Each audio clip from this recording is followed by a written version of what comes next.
How's it going, everybody? Doing a eating hard candy. This is a request, actually. I was gonna do the NFL recap as I'm chewing again, but someone asked about doing it with hard candy, and I was gonna just do a regular hard candy ramble, and I probably still will. But I was like, you know what? I'll do the NFL recap with the hard candies. I did buy a new bag of Werther's here, so I got 3 of them out, so I'll do that while just briefly kind of talking about these games. Like I said, I had to call up the scores again. I only knew scores of some of the games. I didn't even know some of the teams who played each other, so.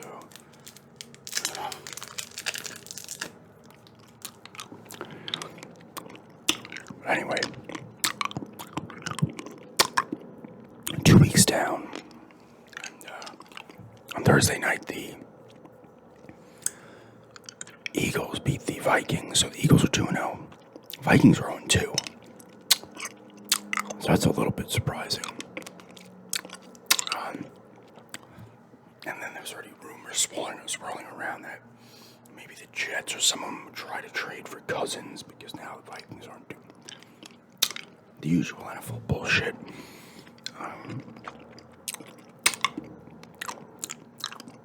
It seemed to be a close game, but let's see how it actually played out.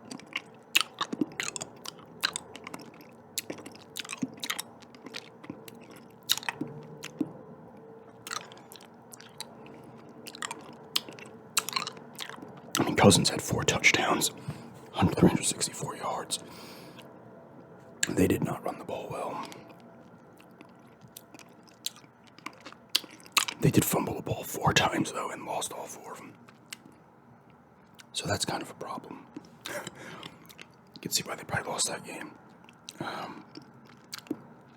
Hurts ran for 2 TDs.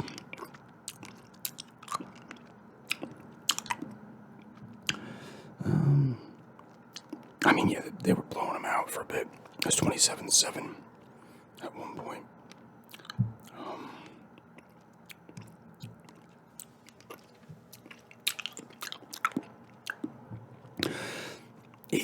Eagles, though, solid. I mean, they went to the Super Bowl last year, so.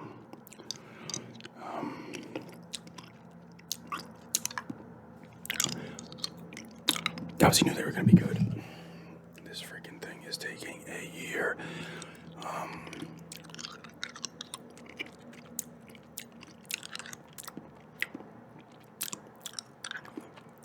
Falcons came back and beat the Packers at the end, so they're 2-0. That's kind of a surprise, 2-0.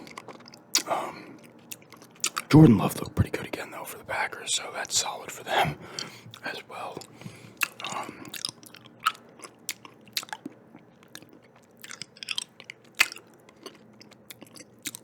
But they were winning like 24-22 or something like that. And I guess the Falcons won it at the end on a field goal, I'm not sure.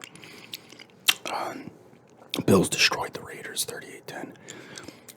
Everybody was like, oh, Bills are done. They lost to the Jets, and then they come back and annihilate the Raiders, who Denver lost to in week 1. The Broncos should have won that game.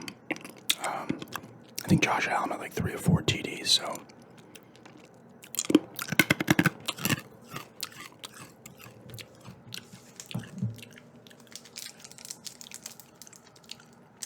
His demise is a little exaggerated.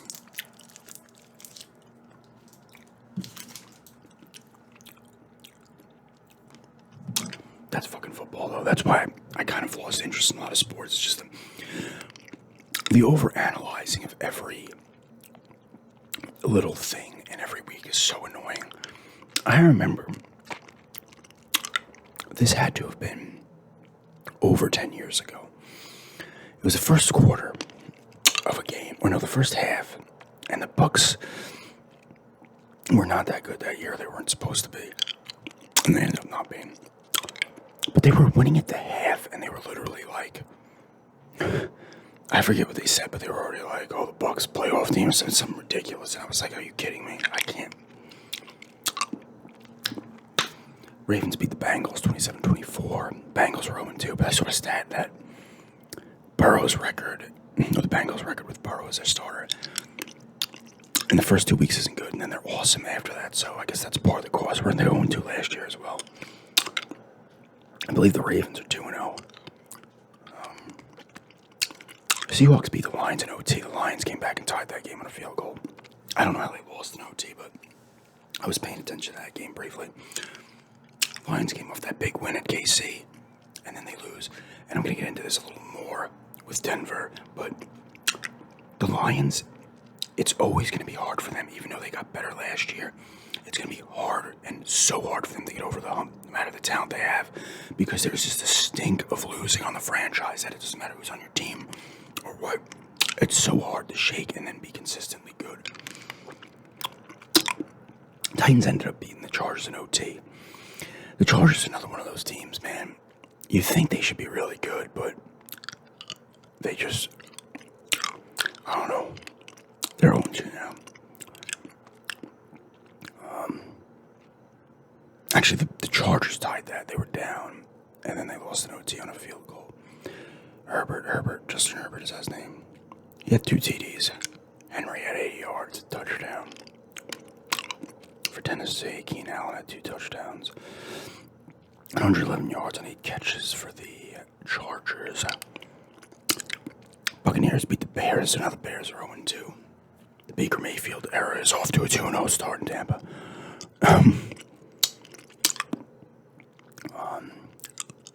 Let's see how he did. 26 for 34, 317 yards and a touchdown. Mike Evans' big game. Fields threw 2 picks and 1 touchdown. Let's see how much he ran for. I think it's going to be hard for the Bears. You know, they're getting better, but it takes time, unfortunately. It takes a long time. DJ Moore had 104 yards, though.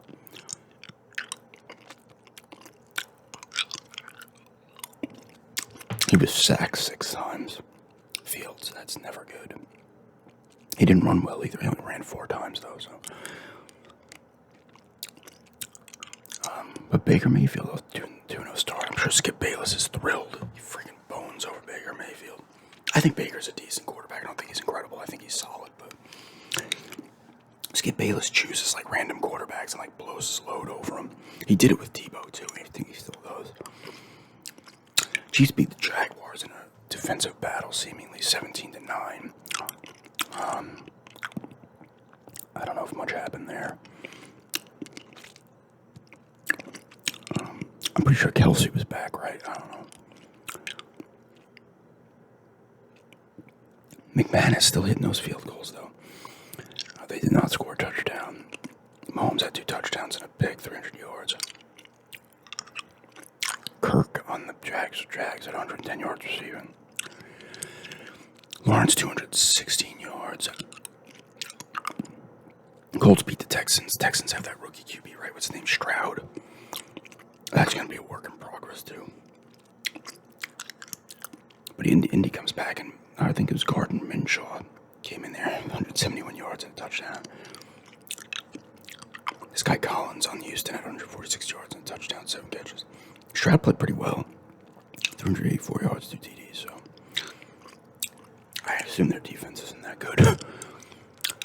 49ers beat the Rams. The Rams were winning that game, and the 49ers, I think, came back. I don't think, what were they down, actually? Yeah. It was only 17-10 in the second quarter, and then the Niners took over.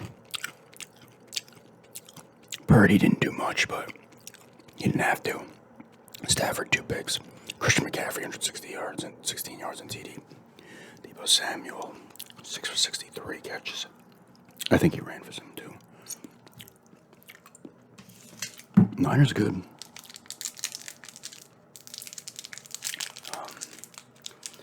The Giants beat the Cardinals by 3.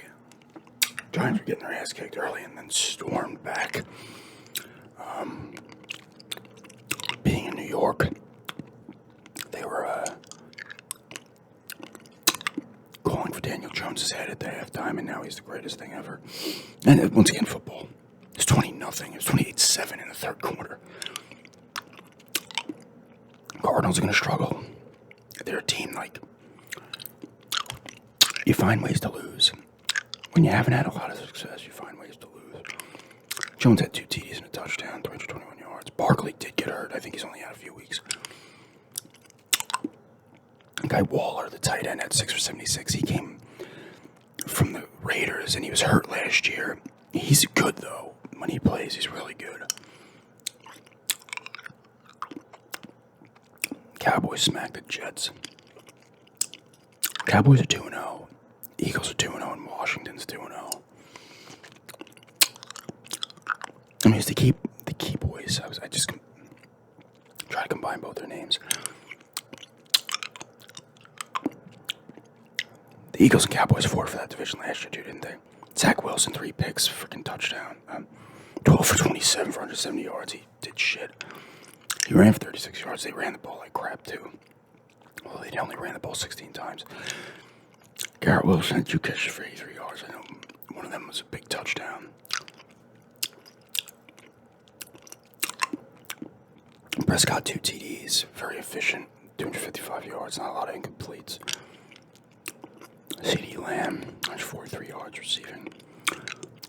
Cowboys look good, of course, with the Cowboys. You can't, until they at least get to an NFC Championship, you can't take them seriously. Not to say they're not good plenty of years, but once they hit the playoffs, it's like that team since the 90s, since that 3rd Super Bowl they won in the 90s, they had the 2 in the 70s as well. They have just underperformed as a franchise. Like, how they haven't had at least a Super Bowl appearance since, what was it, the 95 season is crazy. Or was it the 96 season? No, it was 95, I think. 96 Super Bowl, 95 season. That's crazy to me that they haven't even, I don't even think they've made an NFC Championship since then. That is crazy. Because when you think of the Cowboys, you're like, oh yeah, no, they haven't though. You know, they haven't had success in a while. They've had good teams, but they always fucking shit the bed. But you're always like, oh yeah, they didn't go to, which is kind of, it's like the Steelers too, the Steelers and the Cowboys, those 2 teams. Their expectations, if you're not a fan, you just think they did better. In the Steelers' case, they've been, not really though, because but those 2 teams, if you're a fan of those 2 teams, they always expect the world. But even for people who aren't fans of those 2 teams, you're always like, Cowboys haven't even made a Super Bowl in like 20 plus years. You just expect them to because they're typically decent, and they have been since then, but they can't get together in the playoffs. And let's get to, maybe this will be the year they do. All right, let's get to the Broncos game. I'm a Broncos fan. The Broncos were kicking ass. 21-3. I think there was a fumble where there was a face mask involved that the refs didn't call. Whatever, it doesn't matter. And then dude on Broncos leaded with his head. I think he got booted. Momentum changed. And how I was getting in the Blues, and they got a Hail Mary at the end that they got lucky on, and then they missed a 2-point conversion, which apparently I saw the play. It was pass interference. I don't give a shit, honestly. 10 years ago, I would have been flipping out. But I was reading something on Instagram. It was on the Denver page, because I love going to the page and watching people just like, and they were like, something was pass interference, and someone's like, well, you don't blow a 21-3 lead. It doesn't matter if you blew a 50-0 lead. What, do you just not call penalties because you blew a lead? It made no sense to me. I don't give a shit that the penalty wasn't called. Denver, I was talking about with the Lions, Denver has now cultivated a culture of losing. And 15 season, they won the Super Bowl. 16, they went 9-7, didn't make the playoffs. Since that 16 season, when they were 9-7, they have just completely underachieved. Now, it's possible their players aren't as good as you think they are, right?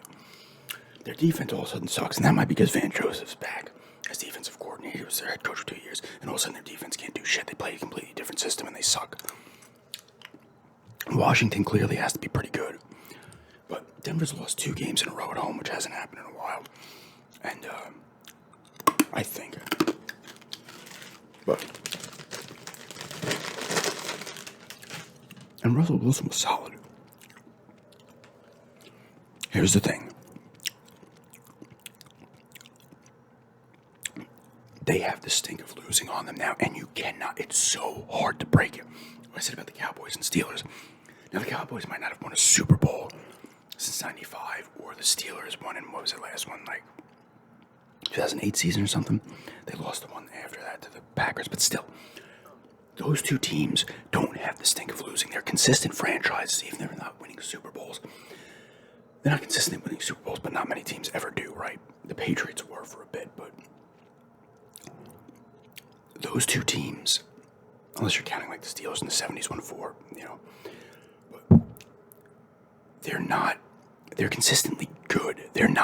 Neither one of those teams have sucked for a consistent amount of time, okay? So that's why I think those fan bases have higher expectations, because you're like, they never go into a season being like, holy shit, our team's gonna fucking be complete shit, right? With Denver now, and Denver used to be different, but now Denver, it's been 7 years in a row without the playoffs. But the first year they missed, it was 9-7, so they didn't suck. They just missed the playoffs. Last year they sucked. They have not been that good in a while. And even when you think they have good players, you just find ways to lose games. You blow leads. Guys do something stupid. Whatever the hell it may be, right? And you just can't break the stink of losing. And like I said, maybe some of their talent isn't that good, but they blew the lead. It was 21-3, and then the fumble happened. And then they scored Washington. They got a field goal. It was like 21-14 and a half. And then Portland, Jesus Christ. Denver they were winning in the fourth, and then until it's going to be so hard for them to break that mold and get that stink of losing off. So it could be another rough year just because they'll lose these close games. They're like right there, but the loser mentality and the losing culture that has become a thing now in that city or the franchise is so hard to break, even when the players are good and they weren't even on the team the previous 5 or 6 years. Doesn't matter. There's something in the air, right? You see it with other franchises. But Denver's a franchise where they have it now, but they have 3 titles and they've been to 8 Super Bowls. So with Denver, it's almost kind of weird. But they lost. The Dolphins beat the Patriots. The Patriots are 0-2 for the first time in like forever, I think. And the Dolphins are 2. Denver's got to go to Miami next week, so they'll probably win that game, though. Denver will somehow win that game, and you'll be like, oh shit, and then they'll fucking lose the next one. But Tua was good. I don't know how good Mac Jones is. I mean, he had 231 yards, touchdown, a pick, but Mustard had a good game for the Miami rushing, 121 yards. But the Pats are not. Oh, I forgot. Just too busy bitching about Denver's losing goals. To pop another one. And there was 2 Monday night games. The Dolphins are going to be solid. They'll be fine. They're going to be battling with they would have probably been battling with the Jets as well, but Zach Wilson had a chance there, and he's not going to. I don't think he's that good. Saints beat the Panthers 20-17. Steelers beat the Browns 26-22. So the Saints are 2-0. Carolina's not that good. Aren't they rebuilding?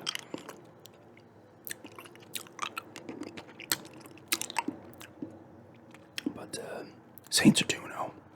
So you've got 3 teams in that division that are 2-0, right? Atlanta, Tampa, and New Orleans now. Steelers beat the Browns by 4. And reverse thing. We're talking about the Steelers. The Steelers are 1-1 now. He's not a rookie quarterback, right? He's in his second year. So some people are probably like, all right, this is a kind of transition year for the Steelers. But the Steelers have more of that winning culture. Regardless of winning Super Bowls, the team is consistently good. So all of a sudden now, the Steelers, when you think they're not going to be good, they'll still muster up 8 or 9 wins. It's weird when you think they're going to be good. They still get it done because there's just a culture of winning within the franchise that for some reason it doesn't matter who's on the team. And they've had Tomlin for so long. Great coach, so you have that as well. But yeah, that's just how it goes. Watson was not good. 235 and a touchdown, a pick, 22-40. Some guy Pickens on Pittsburgh at 127 yards and touchdown receiving. Browns are 1-1. But that's it for the recap. It's only the second week, so you can't. You don't know how to give it another 2 weeks, and you'll kind of have an idea. I don't know when I'll do my next recap. I might wait a week or two, or who knows. But as an eating hard candy recap of week 2, give it a like if you like this, and maybe I'll continue it if enough people like it, and then you're into it. I think the first one did well, so maybe I don't know if I'll do every week, but we'll see. Thank God I'm not super into football anymore, though, because Denver on this 7-year stretch of no playoffs would just be eating me up. But I've lost interest a while ago, and even before I talked about this, even before they won that Super Bowl against Carolina, they won it, and I was like, cool. But it wasn't like one of the ones they won in the 90s, how pumped I was for that. And which is fine. I could kind of just be interested in football and be like, oh, this team's doing good, this team's not, and players doing good, not care. Kind of how I do it with baseball. It's just easier that way because there's no point. What was it called? This comedy show is in Britain. Or it's in Britain, I don't know if it's still on, but it's called that Mitchell and Webb Look. It's 2 guys they were in the show Peep Show together, which is hilarious. But their comedy show's hilarious. They had a sketch or a skit, and it was about football, not America's football. It's soccer here, football everywhere else in the world. And it might be soccer in Canada too. I'm not sure. But the guy's doing a thing for the weekend's games, and he's doing all this funny stuff, and he's like, there's still everything to play for and forever to play it in. That's literally what it is. Football, he's like, it's never going to end. It never is going to end after we're gone. Before we're here, once it starts up, it doesn't matter. It just doesn't matter, To the players, yes, but to me as a fan, I just said, you know what? I can't let it get to me anymore. And the losses are always worse than the wins. So, the losses are worse on you than the wins are. In terms of being excited about a win, you're more pissed about a loss. I don't know. You should check it out on YouTube. I think it's just called that Mitchell and Webb Look football. And he does another one where he's the guy's talking shit to the other guy at work. And he's like, ow. He keeps seeing ours. And he's like, your team, were you on the pitch with them? Were you playing? What did you contribute? He's like, you're a fan of a team from 200 miles away or something. He didn't say miles. He said kilometers, he would have said, but and then he's like, well, I remember when we fought the Germans and the Ark of the Covenant melted the bad guy's face. He's like, what are you talking about? He's like, it was a movie I liked, so I decided to put myself in it. It's really another funny one, too. But anyway, yeah, that's a recap of week 2. Hopefully your team's doing well.